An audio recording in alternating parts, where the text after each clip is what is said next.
Next up on the number one tee. Well, hello and welcome back to your virtual tea time. My name is Tori, and we're having a little full circle moment today because I am joined with Justin Klemballa, Tameka Hartman, and Alex Anderson, the exact same cast of characters as episode 1 of Tea Time. And we're back. Good morning. Good morning. This is my favorite group right here. And we do have Tiffany Ennis. Yes. I said it right? Yeah. Another Babes Golf icon. Yes. Alex, actually, tell us what Tiffany's doing right now. Like, didn't she take over the Phoenix? Yeah, so Tiffany's the Arizona representative. So you'll be seeing her at all the events out here. She's planning some awesome things coming up.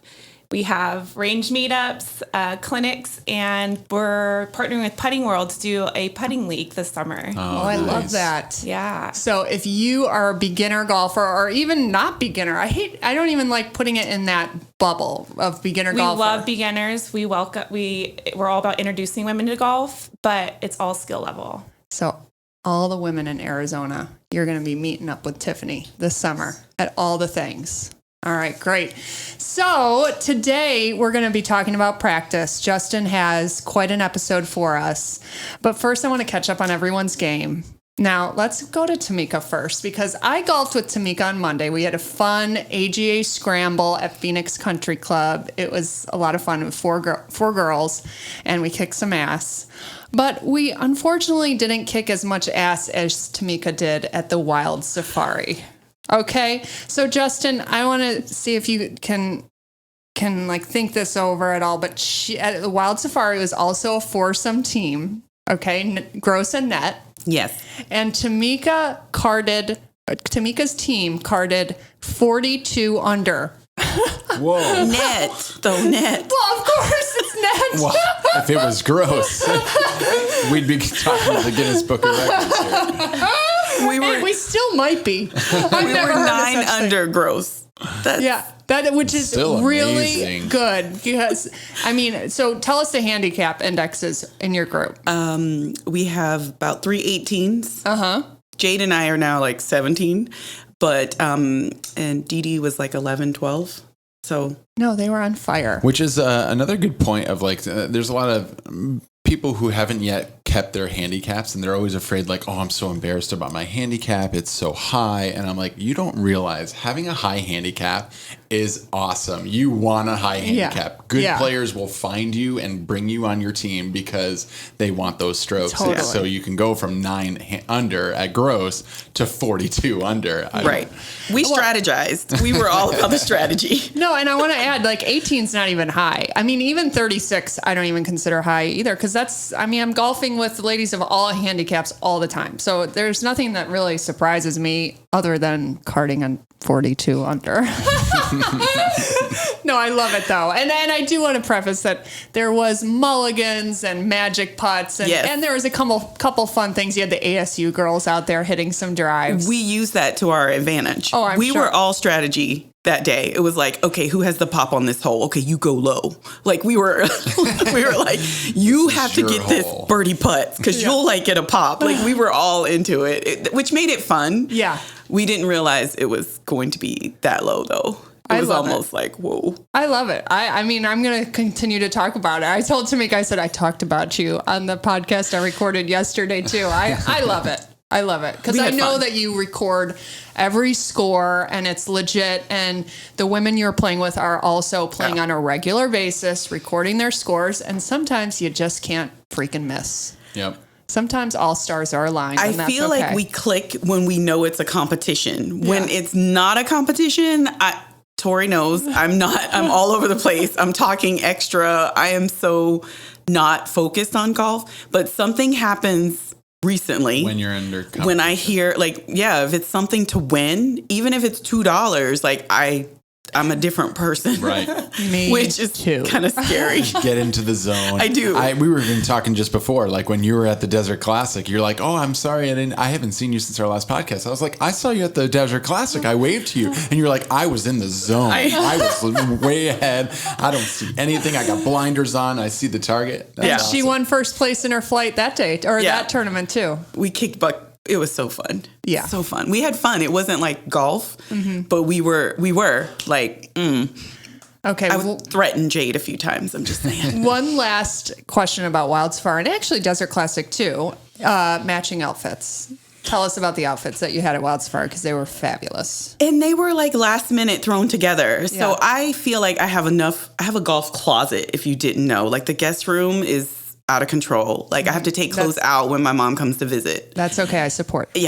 It's out of control. And so everybody's like, well, do we have to dress up? What do we do? And Terry had said, no, you don't have to. But I'm like, dude, we have to. Yeah. So let me take pictures of all my outfits that kind of go with this safari theme, which is about 5 or 6. And I was like, who has something to go with this? And luckily the ladies had at least pink skirts, and one person's like, I have 2 of these shirts that kind of go with Tameka's shirt, and we just threw it together. And it was like a zebra print. Yeah, so we had black and white zebra on top, hot pink on the bottom, and then we ordered pink safari type hats because why not, from Amazon.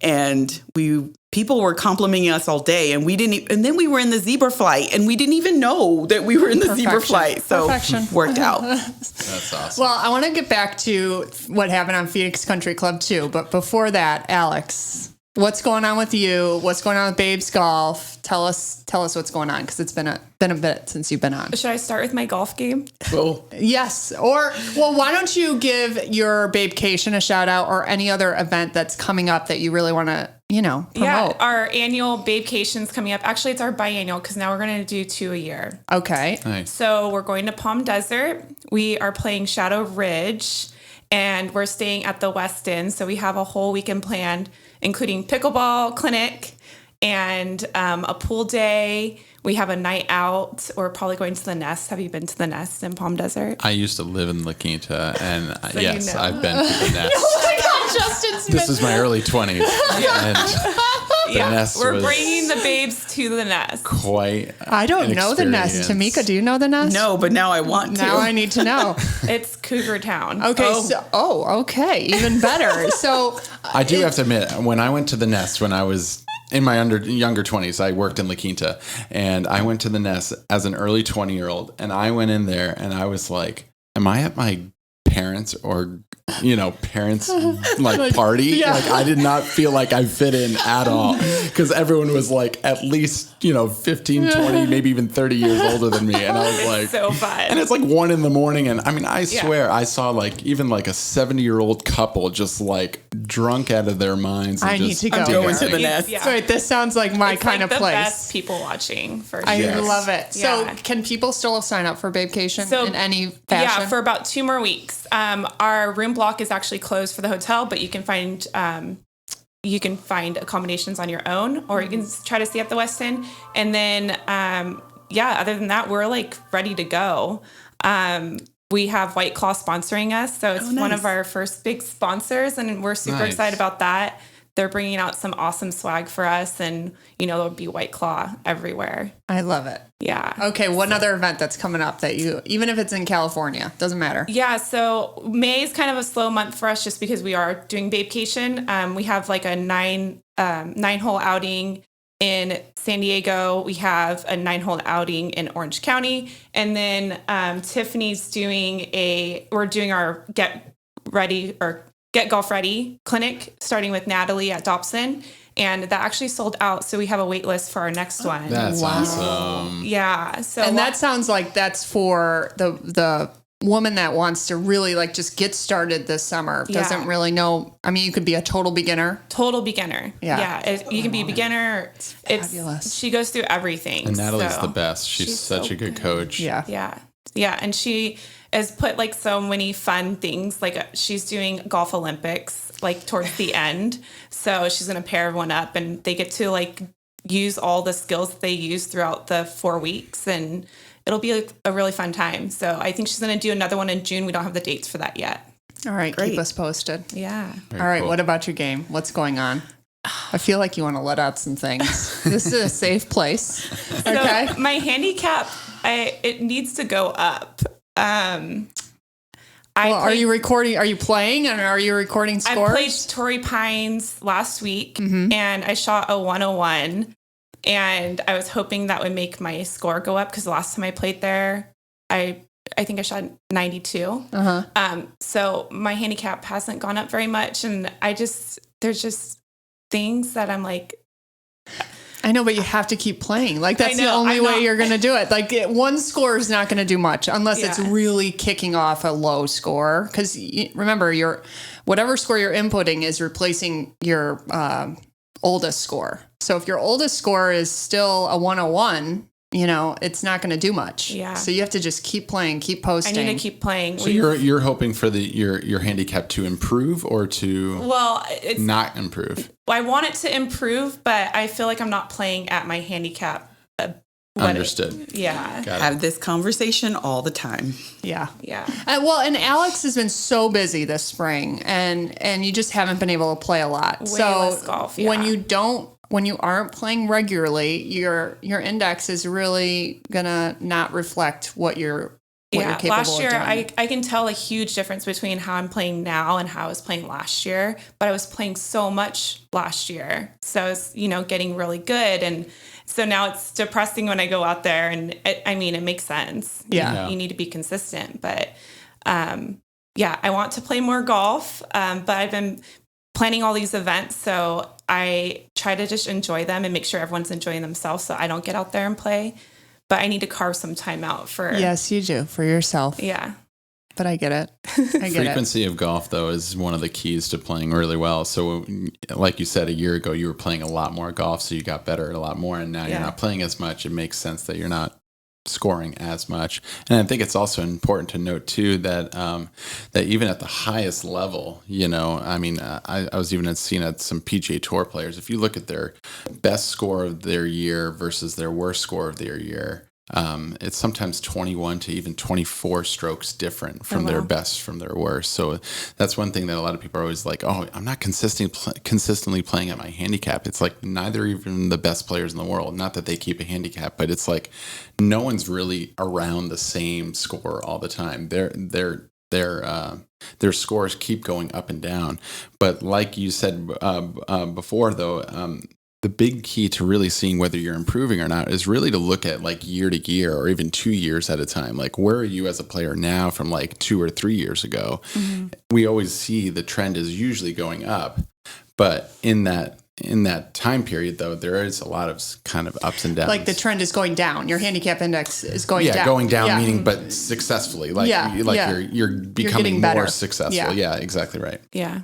I know, and I feel like you have to remind everyone that like 2 years ago, you were like a 36 handicap, or you're up there. Yeah, I was, I think, a 30, or I was a 30 and then a 24, and then it just kept going down and down. So, and now you're at a 14. Yeah. Oh my God. Yeah. So I would take that. It's not a 14. I know. I get it. I get it. I don't know how that's possible, but also I know Tori is a very tough course, and I play there often. Yeah. So. Yeah. Just keep playing there. And just keep playing wherever and just record your scores, get as many recorded scores in there, and then it will start to level out. Well, on my trip here, I was listening to your guys' podcast, and I was telling Justin when I walked in, just like listening to, or like having a strategy going on to the golf course, I feel like you can just having that alone without the practice is like, at least, okay, this hole, is a par 4, and like hitting the greens in regulation and like how many putts and stuff like that. Like just having that in the back of your mind could be so helpful. Totally. Yeah. I'm glad you're here, Alex. Thank you for having me. I want to be more like Tori and carve some time out in my schedule for golf. It is squeezing it in. So even this morning, I'm driving home from seeing Andrew. Okay, I had to see him at 6. I'm driving home to see Andrew, and I'm like, okay, I have a podcast at 9. I don't really have anything urgent I have to do other than wake up my teenager, make sure she wakes up and stays up. But other than that, like I think I have about 45 minutes. I can go to the range really quick and just chip and putt, which I haven't done a lot of in the past week. And it was like, okay, I rushed home, got dressed, woke up Lucy, got her going. And it was like just finding that 45 minutes. I mean, I was just at the range 10 minutes ago. It's just about squeezing it in when you can. Yeah. Yeah. Tameka, Yes. we're going to talk about Monday. at Phoenix. Okay. We're going to talk about one thing, and I hope it doesn't embarrass you because a lot of people struggle with it all over. So do you know what I'm not talking about? easily embarrassed. I know you My are. horrible chipping. Well, I wouldn't say it was horrible, but I want to talk about, because you were shanking your chips. Yep. You said it wasn't normal. Nope. And sometimes when you start shanking, it's hard to get rid of them. So tell us what was going on Monday. Well, let's back up because I recognize that my long game I'm happy with. Like, Which is I phenomenal. usually don't have an issue. Yeah. Aim was a little off on Monday. I'm okay. I can fix that. But my short game has always been an issue. So I got a putter fitting. So my putter is way better than it used to be. Nice. If you knew the old Tameka, you would go, yes, it's way better than it used to be. But chipping is still a problem. And I'm not confident when I do it, which only adds to the problem. So I had just practiced for like a whole hour on Saturday, and fluffy grass. So all of them are bouncing good. And then I get out there on Monday and it's a hot mess. So I was like, ugh. And it's frustrating because I'm like, I know that I can do this. I know what to do. Why isn't it translating? So on Tuesday, I went and practiced chipping more. Yeah. And again, I was doing fine. So I think it is a mental thing that causes me to rush, to forget mechanics, to do something when I have to chip. Sure. Is this sorry. Chip and pitch. Justin's going to help you with it, but Yeah. at the time on Monday, because sometimes when you get in those shanks, it's hard to get out, even with full swing. Yeah. So I said, Tameka, just for the time being, just stand a little further away from the ball. Totally.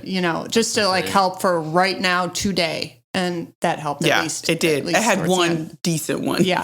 So, Justin, what do you have about shanking? I mean, if you want to do just chips or shanking in general, I don't know if it's a different conversation. I mean, shanking in general is typically when you're hitting the ball off the hosel of the golf club, right? So if you see this as my golf club, my hand, this would be the toe of the club. This is the heel of the club as we're hitting a chip shot this it's way. what connects the club head to the shaft. Yeah, the hosel. Some nicknames for the shanks are called hosel rockets because you basically hit that spot and then shoots 45 degrees in the wrong direction. Feels really good too. It's definitely, and most people actually treat the word shank as if it's like like a word you're not allowed to say because if you say it, you might start doing it. Catch the you get like a disease visceral shanks. reaction in your body. It's the word that you're not supposed to say in golf. But basically, it's where you're starting to address a golf ball. You swing back and then you come in and you hit the hosel of the golf club. So you're not coming back to the same spot that you originally started. So you're starting in the center, swing back, and then you end up in the neck of the golf club. So what kind of a go-to thought that I usually give people when they're hitting shanks is to try to hit the toe of the golf club. So to try to do the opposite of what's actually happening, but not by lining up on the toe. I don't want people to continually line up on the toe. I still want them to line up in the center.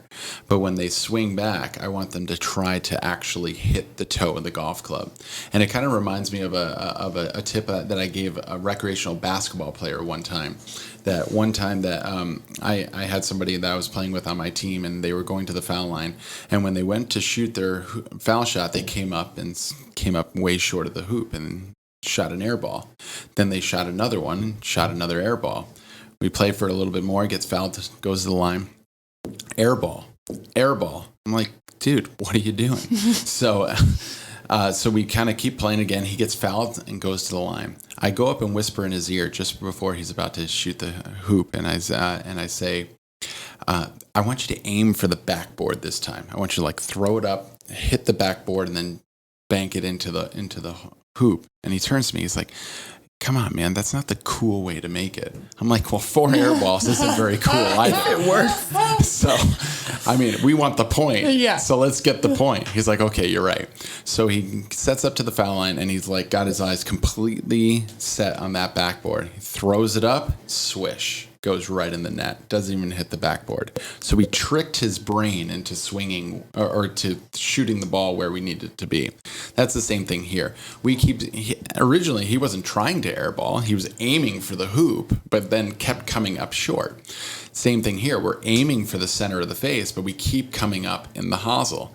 So if you really, truly convince yourself that I'm going to swing back and I'm going to hit the ball right off the edge of the toe, like you're actually going to try to hit a bad shot off the toe, 9 times out of 10, somebody comes back and they hit the ball right in the middle. And it's a really easy tip that you can just apply in the middle of your round that, yes, standing farther away is definitely going to help as well. But convincing yourself that you're going to not aim for the center of the face. You're going to line up there, but then you're going to try to hit the toe. And 9 times out of 10, you hit it perfect. I'm going to practice that. Justin, why is it so much easier or more common to shank balls with wedges than, let's say, a 6-iron or a hybrid? Well, I think it really kind of depends on the player, because there's definitely some people that I've met that only shank their full swings, you know, Oh, really? and don't. But they come up a lot around the short game, because a lot of times we get into our mental game and we like, oh, I can't do this. So what I have found, and it's a little bit more of just a theory of my own, is that when people have a problem, they want to get closer to it, as if they want to like kind of control it more. So they're subconsciously trying to get closer to the ball to try to get more control over the shot that they're doing, and they're not just allowing themselves to relax and just let the swing hit the ball. So I think a lot of people tend to venture more towards the hosel quite a bit, especially when they start shanking it, because they're like, oh no, something's going wrong, so I need to get closer, I need to control it more, and I need to like reach out, and they start to flex their muscles a lot more, which then pushes the club out a lot more. So I think that's what tends to make shakes kind of stick around for a longer period of time. I can relate.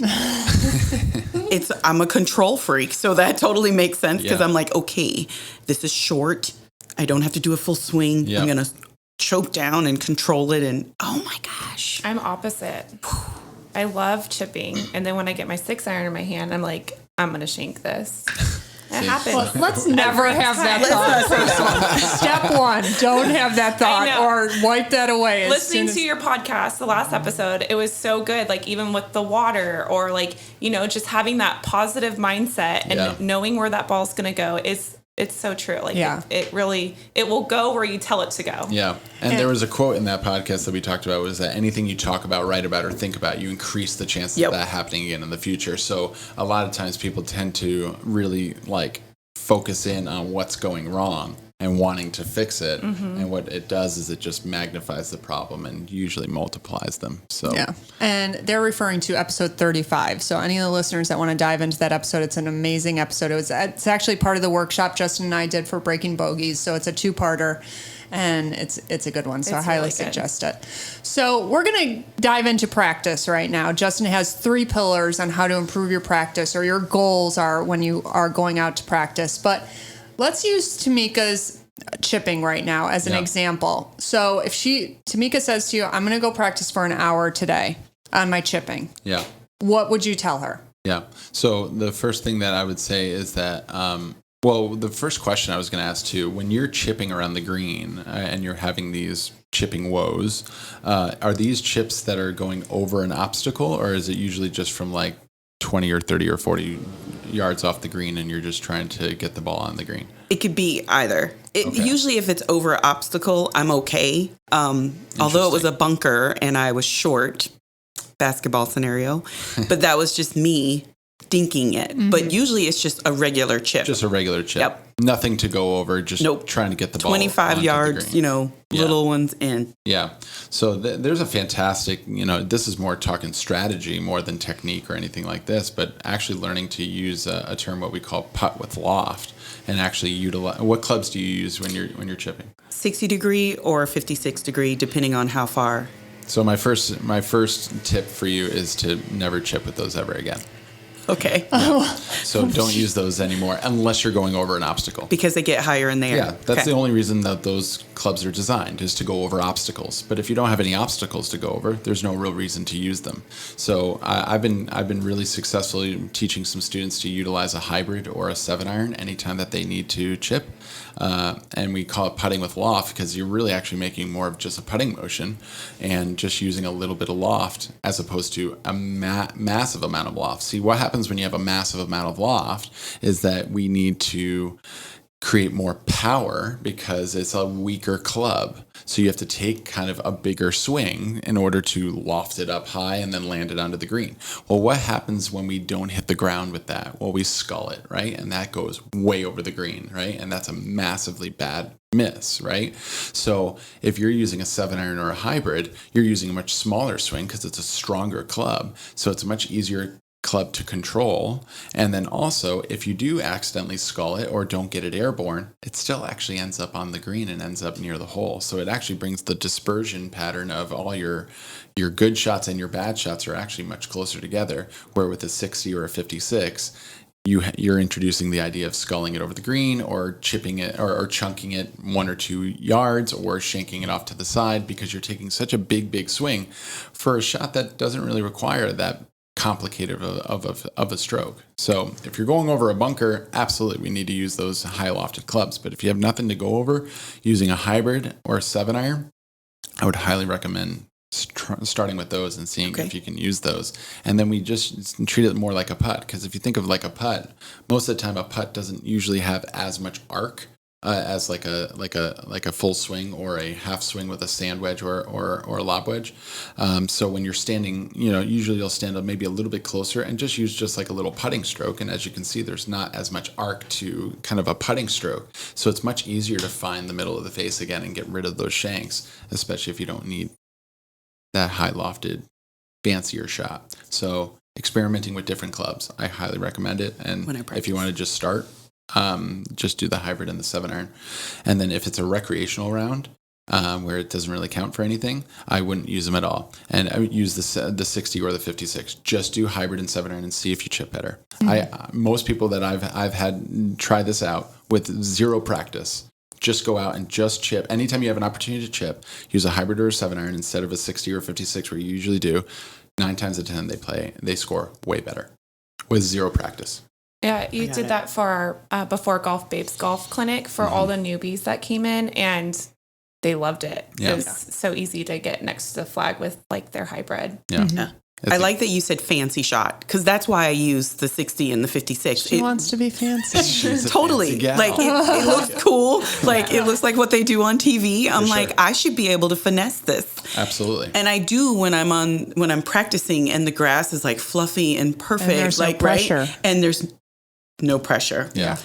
Then in real life, it's a mess. So you're right. I'm going to now go practice. I've even done the study with 7-iron. myself. I've even done the study with myself, and you can do it even on your own. Next time you're out to go practice, step off maybe 20 yards from the hole, right on the fairway. And I want you to hit 10 shots with your sand wedge or lob wedge, and then 10 shots with your hybrid. You can even do it with zero practice. Your first time out using a hybrid, just see what the dispersion pattern is. And I've done it with myself, and I consider myself a highly skilled golfer. And my dispersion pattern is better. So even at the highest level, it's a better option than trying to look fancy when you're watching the guys on tour, the gals on tour. I mean, because at the end of the day, our goal is just to get it in the hole as soon as possible. Right. Risk versus reward. I tell my husband that all the time. Yeah. So, okay, I got you. Yeah. I'll give you an update. So talk about a practice routine. 20 balls and just put 10 with the sandwich and lob wedge and 10 with the hybrid or the 7-iron and see which one performs better.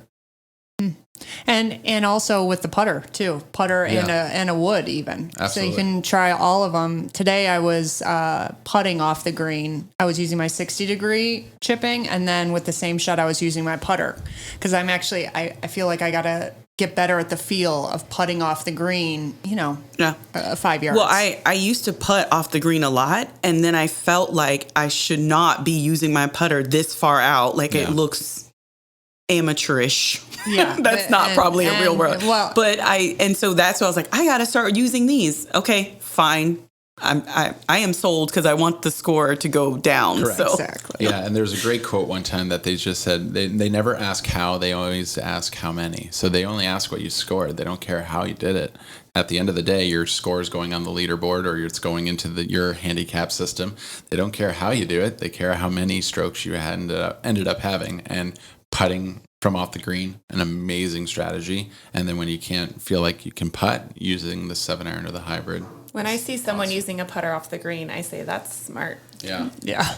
Okay. Absolutely. Not amateur. It's, Yeah. you're smart. And typically, And I don't think anything of it at all. And I see it all the time. and usually where you see it at the highest level is usually at the British Open. If you ever watch the British Open in July, it's their grass is mowed down way shorter there, and it's much easier to putt from off the green. And I mean, there's some really famous videos of pros putting from sometimes like 70 yards off the green. 70 yards. It is incredible. Totally different game. Yeah. All right. All right, Justin, let's get into your core content here. So how Okay. are we going to practice better? Yeah. So first off, we would need to know what to practice, right? So a lot of people just think, oh, let's just go practice. I got to hit the range and I'm just going to, practice, right? But Just gonna hit balls. What Just- should we be practicing? And that all comes from keeping statistics when you go out to play. And most people, if you do keep statistics, will usually keep fairways, greens, putts. Those are kind of the three. But I wanted to add one extra statistic that would be a good one for everyone to be watching, is basically add up how many shots you had around in a round of 9 holes or 18 holes, how many shots were outside of 100 yards and how many were inside of 100 yards. So basically, maybe at the bottom, you would just basically say, let's say you're playing a par 4, you hit your drive to, 150 yards from the green, then you hit your next shot, left of the green. So now you're inside of 100 yards. So it took you 2 shots to get inside of 100 yards. Then how many shots did it take you to get down from there? And let's say you chipped it up onto the green and then you 2-putted and you made a bogey. So, and that's 3 shots inside of 100 yards. So that would be 2 for outside of 100 yards, 3 for inside of 100 yards, and keep that for every single hole and then add them up at the end and see, are you taking more shots outside of 100 yards or are you taking more shots inside of 100 yards? And that's going to label where you should be spending more of your time. Now, if it's outside of 100 yards, we got to figure out why that's happening. Are you having a lot of penalty strokes or something like that? Or you're, not getting your drive in play, or you're hitting it into the water a lot or something like that? Then that's something that we need to be focusing on. Or if it's inside of 100 yards, what's happening there? Are you chipping more than once, which we should try to never do. If we ever have to chip, we should only chip once, meaning get the ball on the green. That's such a simple comment, though. Like, are you chipping more than once? Okay, there should only be one chip shot per hole. But it's like, when he says that, I think to myself, what is he talking about? Chipping? Yeah, you should only be chipping once. Yeah. Okay, I love it. Keep going, Justin. Sorry. Goal of a chip shot is to get on the green. Right? Yeah. If you don't, maybe that's your goal where, is never to chip twice. That's never. Yeah. Okay. Yes, don't chip twice. So yeah, knowing what to practice is part of it, right? And looking at your statistics and seeing, like, where am I adding most of my strokes, right? And you might be surprised. Let's say you score a 90, maybe 30 of your shots are outside of 100 yards and 60 of them are inside of 100 yards. That would be a big red light, like, hey, you don't need to be pounding balls on the driving range. Put you the need driver away. Put the driver away. Exactly right. Because you only hit it 14 times and you just have to get it in play, really. Mm-hmm. And after that, it's like getting down in a fewer amount of strokes once you're inside of 100 yards. So keeping your stats and knowing what to practice would be kind of key number one. And those 3 areas inside of 100 yards would be short wedge shots, chipping, bunkers, putting. Definitely. Is there anything else I'm missing? I mean, no, yeah, I usually say chipping, pitching, bunkers, and putting. Yeah. So I mean, yeah, bunker shots are a big one that you have to put some time into. So you can also, another one where we never want to hit 2 bunker shots. Yeah. We only want to hit 1. Now, Tameka, back in episode 1, we talked about the bunker shot right. and your experience of hitting or staying in a bunker for, I mean, it seemed probably like 30 shots you were still I shot a 10 on a greenside bunker, and I was mortified. Fast forward to Monday. That's right. Somehow our scramble team had to pick a ball in a bunker and to hit. Like, that was our best shot. And Tameka's, she ended up having the best shot out of the 4 of us. Because I was so mad at that 10, and then we shot the podcast, right? Mm-hmm. And we talked about greenside bunkers. Yep. I went in practice, and now I'm not afraid of them. Like, do I like them? No. Right. But I'm confident I can get out of them. So, because I practice so much getting out of them. And now it's not as scary. Yeah, I mean, I think I quoted this in the first episode that we did, was that most people try to avoid bunkers on the golf course. They also avoid them in practice, which then also make them extremely scary, right? So if you avoid them in practice, then you're always going to be scared of them. But kudos to you to getting into the bunker, and now you've kind of overcome that mental fear. So that's awesome. Yeah. Very cool. All right. Pillar number 2, practicing with pressure. Here's one of the main reasons why most people struggle with transferring their game from the driving range to the golf course. I hear it all the time. People are like, I can do it when I'm practicing, but when I have to do it on the golf course, I can't do it. The reason why is because you're creating a cush, very comfortable position when you're practicing, where there's no pressure on what you're doing. So then when you go to the golf course, all of a sudden now there's pressure and your brain's like, oh my God, this is not what we practiced. It's not, because you never practiced with pressure. So having an ability to put pressure on your practice. And I'll give you just a couple of examples. So when you're going to practice putting, there's a drill called 1 step at a time, which is one of my favorites to do, which basically means you go up to a hole, you take 1 step away, you drop the ball, and you 2-putt. Okay, that's the goal, is to 2-putt or better. So let's say you make the first one. You're only 1 step away. It's only 3 feet. Let's say you make it. Great. You get to graduate onto 2 steps away. You pick up the ball, you go to the hole, you take 2 large steps away from the hole, and you putt up to the hole and see if you can 2-putt. Let's say you miss that putt, but then you tap in the second one. That's a 2-putt. Good job. You get to graduate onto 3 steps. 1, 2, 3 steps away. Putt the ball up, see if you can 2-putt. If you can, you go on to 4 steps, 5 steps, and 6 steps. Here's the pressure, though, that we're going to apply. If you 3-putt, you have to start back over and go back to 1. So you have to go all the way back and you lose all the progress that you just had. So when you get to 10 steps, 11 steps, all of a sudden it's like, oh man, I better not 3-putt this, because if I do, I have to start all the way back at 1. And let's just say your goal was to get to 15 steps that day, right? So set a goal for yourself and say, okay, I want to get to 15 steps. When you get to 11 steps, 12 steps, boy, I better get this 2-putt down, or I have to go all the way back at the beginning and start putting all the way over again. So adding something like a drill where you can measure what you're doing, because what most people will do is they'll just go out there and they'll just whack a bunch of putts around with no real intention, no real measurability to it, and no pressure then. So of course, they make everything. Then they go out to the course. Now it's like, hey, you got to 2-putt this to save par, or you have to 2-putt this to win your match. It's like, oh my God, I don't know what to do because I'm under this pressure. Well, you've never practiced under pressure. So that's an example for putting under pressure. Another example of practicing with pressure would be, and this is one of my favorites too, is to play a round of golf on the range. So a lot of people, what they tend to do full swing wise is they'll go up and they'll hit their pitching wedge until it feels good. Oh, it finally feels good. Okay, now we'll go to the 8-iron. The first couple aren't good, and then you'll work on something. Maybe you'll tinker something here or there, and then all of a sudden, it starts to feel good. Oh, okay, now it feels really good. Okay, 8-irons.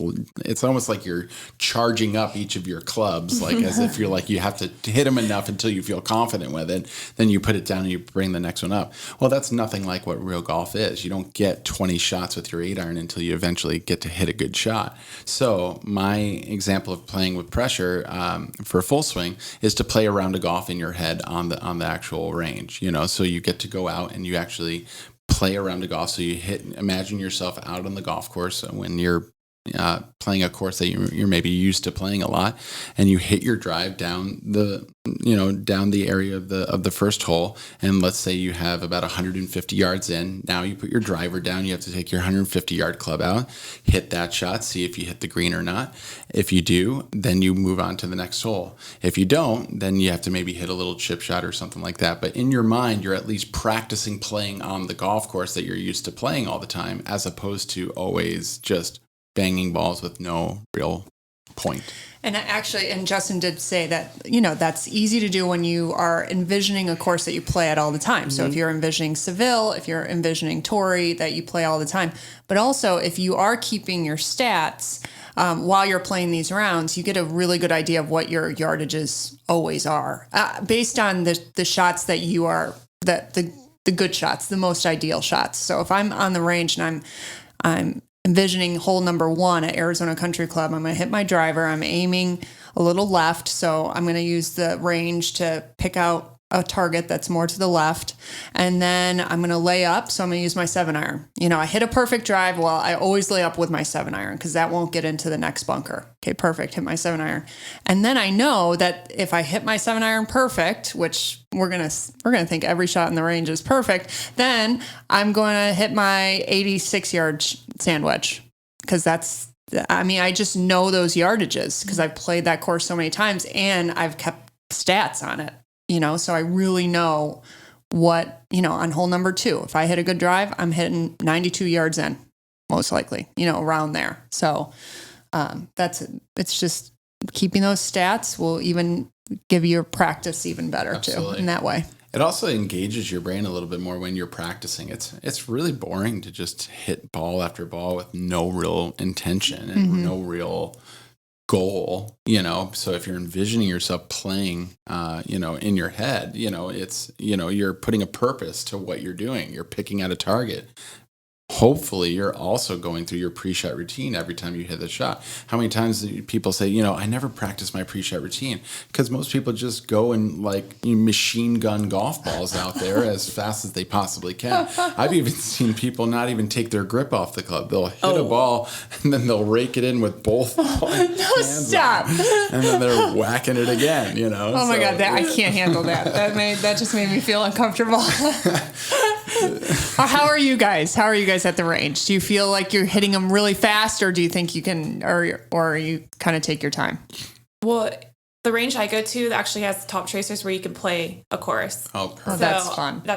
So usually that's what I do because it's more fun. Absolutely. And that almost makes you slow down because you have to wait for the tracer, go look at the information, and get the right club. Yeah. That's how I like to get my practice in. Absolutely. That's a great way. I am not the bang the balls at the range. I struggle with aim sometimes, so I have to focus myself. So I actually do come back, look, figure out where I'm going, and then address the ball when I'm at the range. So I don't hit nearly as many as other people next to me. If my husband and I share a bucket, he's going to hit way more than I am because I do try to slow down and think when I'm at the range, which helps. Yep. Definitely.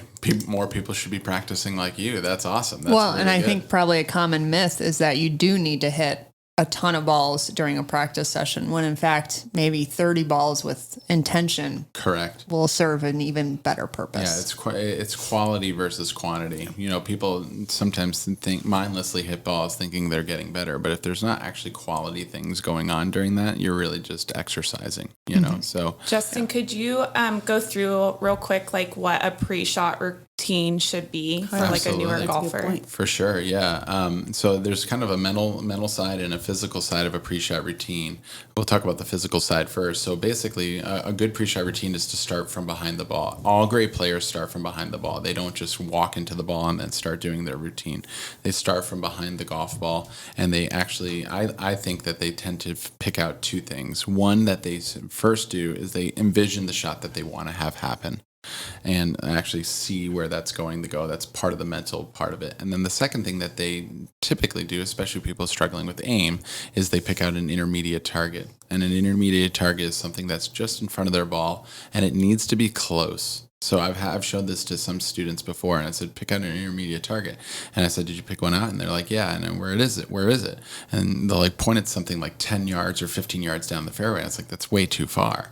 This intermediate target needs to be no more than 18 inches past the ball. So it needs to be a foot to a foot and a half past the golf ball. So you're picking out, whether it's a divot in the ground, a miscoloration in the grass, maybe it's a leaf that just magically kind of put in front of you. And beginners always ask me this too.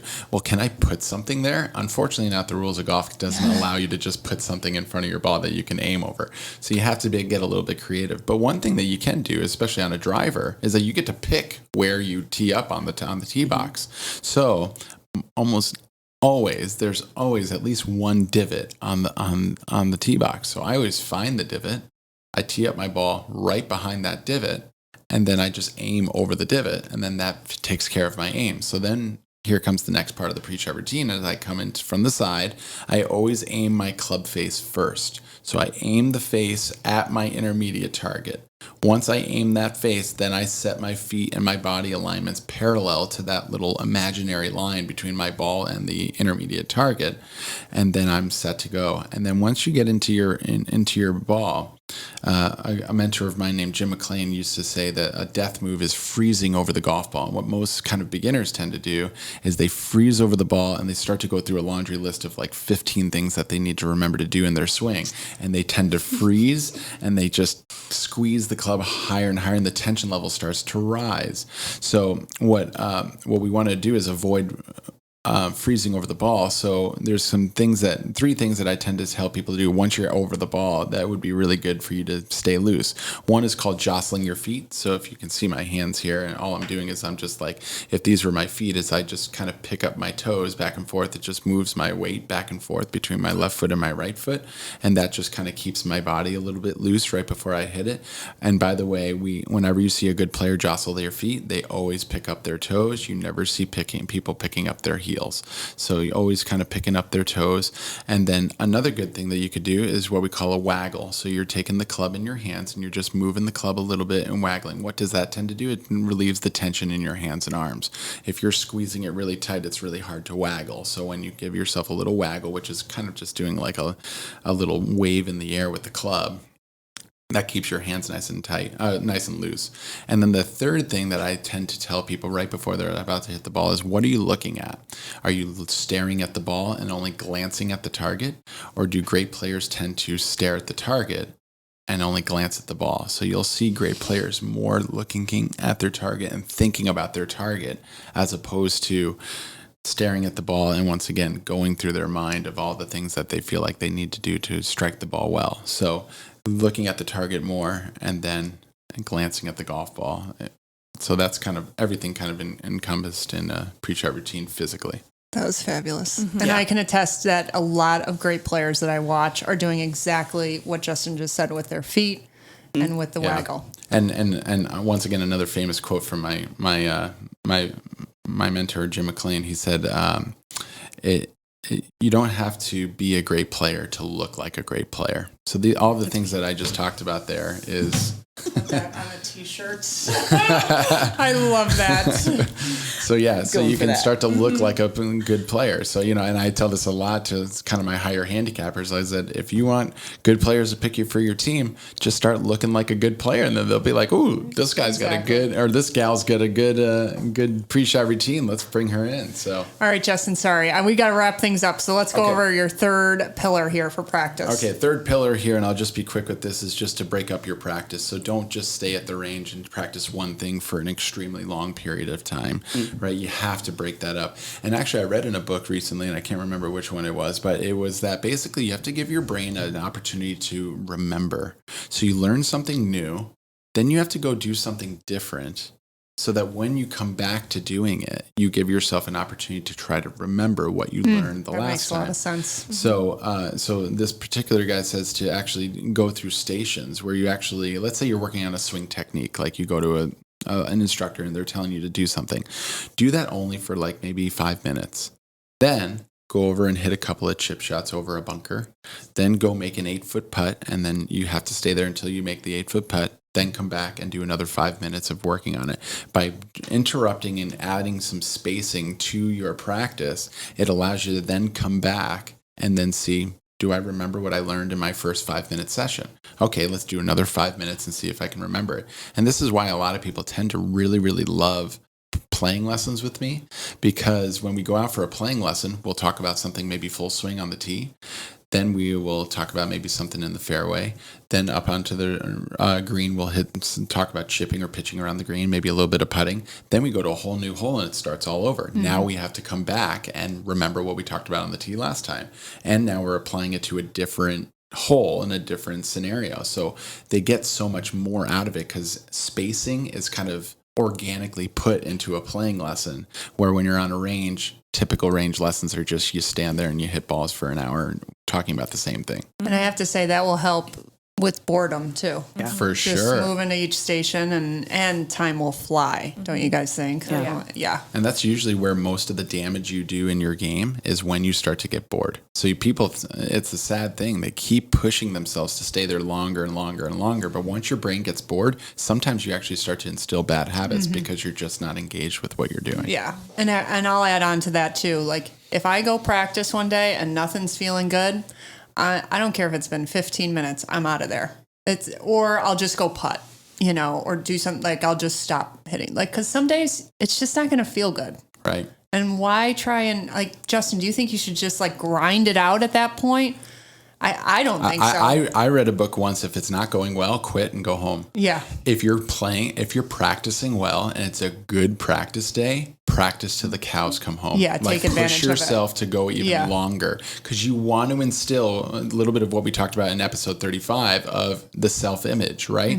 Anything that you're doing poorly, the longer you keep doing it, you're imprinting it more into your self-image. So just being stubborn or maybe even thinking that you're being persistent and just staying there until you can absolutely grind this thing out of it, you're doing more damage than you are good because you're imprinting more of these bad shots and saying, this is who I am. So go home, call it a day, come back. But if you do ever get one of those practice sessions that are really, really good, it might be tiring, but stay there as long as you possibly can because you want that good practice session to be so imprinted into your mental image and your self-image that it's becomes your new identity.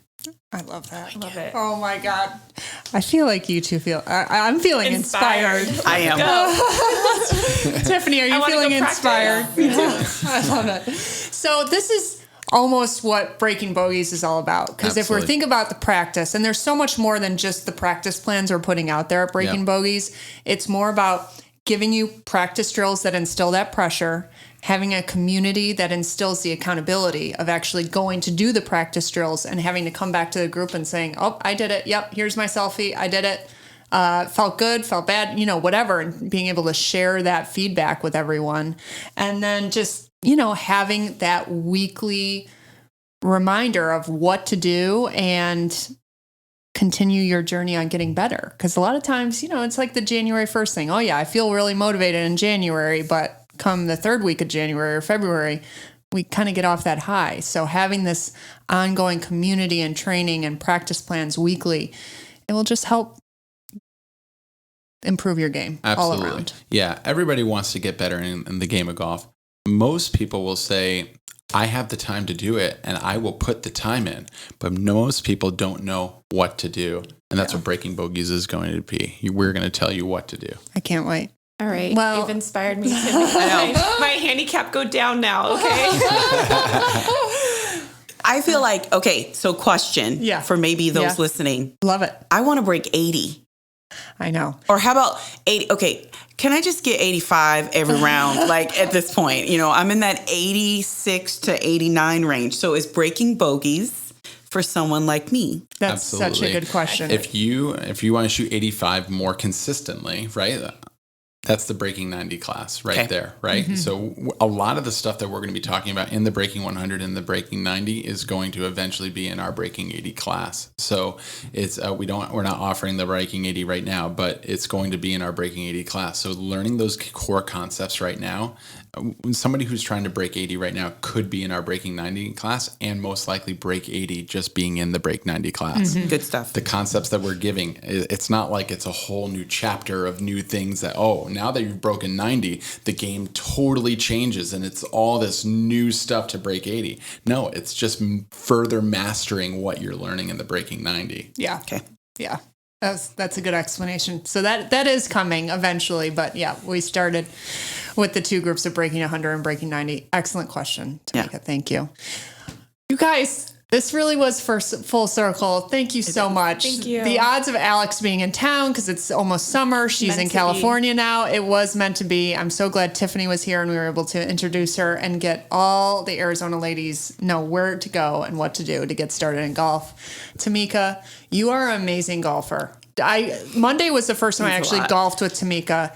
You have the power to, she has power, Justin. And you can't really teach power. No, She's driving the ball far. So just know, like, your potential is it's there. You have a lot of potential. That means a lot. Yeah. The fact that you're talking about breaking 80, I mean, Yeah, exactly. you're better than the average, by far better than the average Yeah. golfer out there. I mean, that's amazing. We're our worst critic. When did you start playing? On the real course, Yeah. 2017, March of 2017 is when I went out. Yeah. Ridiculous. Yeah. That's unbelievable progress in such little bit of time. That's unbelievable. Way to go. And the goal of breaking 80 and probably becoming a single digit handicap, like, that's totally doable. I'm totally good with like 15. I relate to your stress of having, but I will say, I hear your voice from a long time ago podcast saying, your handicap is just a snapshot in time of what you can do. Don't stress out about it. Yeah. So that keeps me I love that. from stressing out a little bit about it, because I'm like, oh, it's embarrassing if I don't play to it. Yeah. Which is why I'm like you, where I'm like, oh, I don't want it to go down. But the reality is, I do want it to go down. Yeah. Yeah. So You want to get better. You're competitive. You want to win. But Yeah. there's a I famous, appreciate that. There's a famous hat with a G4, and I've watched you wear it. And when I first read this G4 hat, I was like, man, that's such a rude comment. But it says no one cares what you shot. Yep. And it's true more on a comforting level. If you're a 14 handicap and you shoot 101 or something like that, nobody notices except you. Yep. Nobody knows Isn't that it. true? It's not like, man, I can't believe this person's a 14 handicap. They shot 101. They have no clue what you shot. And Yeah. no one cares. And what on you the shot. depressing side is when you shoot your best score ever. No one really cares about that either. No one cares about that either. Maybe Exactly they care right. for that day, but the next day they've forgotten. Exactly They're on to right. their golf game. Exactly right. Thanks for being here. I appreciate you all. And thanks, Justin, for being here and teaching us all the things, because no one conveys the message like you do. And I appreciate your So true. enthusiasm. My pleasure. All right. Thank you. Be sure to check out the show notes for all the details on today's show. If you haven't already, please give a 5-star written review on your favorite podcast platform, or even screenshot this episode and send it to your golf buddies. Thank you so much for listening, and I'll catch you on the first tee in a couple days.